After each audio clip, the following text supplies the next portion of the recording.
जय माता दी, जय डुग्गर। सारे सुनने आह्लें गी, दिक्खने आह्लें गी नमस्ते। ते अ'ऊं आरती अज्ज फ्ही आई आं थुआढ़े सामनै इक नमीं कविता लेइयै।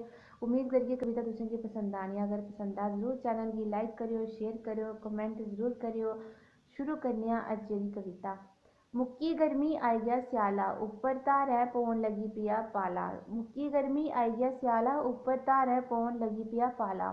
थर थर कंबन लगी पेआ शरीर, ठंड बझोंदी इ'यां जि'यां लग्गे दा होऐ तीर।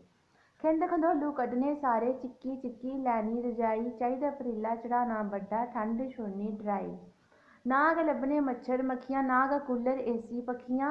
ना गै बगना हून पसीना, ना गै भखने लैंटर टीनां। कांगड़ियां हीटर हून भखाने, गरम गरम कपड़े लाने। गच्चक मुंगफली कन्नै रियोड़ियां, चाह् देसी कन्नै पकौड़ियां। गरम गरम चाह् कन्नै पकौड़ियां, चाह् देसी कन्नै बंद। गरम गरम सूप पियै लैनी नंद। रजाइयै च छप्पी छप्पी बौह्ना, केइयें हून हफ्ता हफ्ता नेईं न्हौना।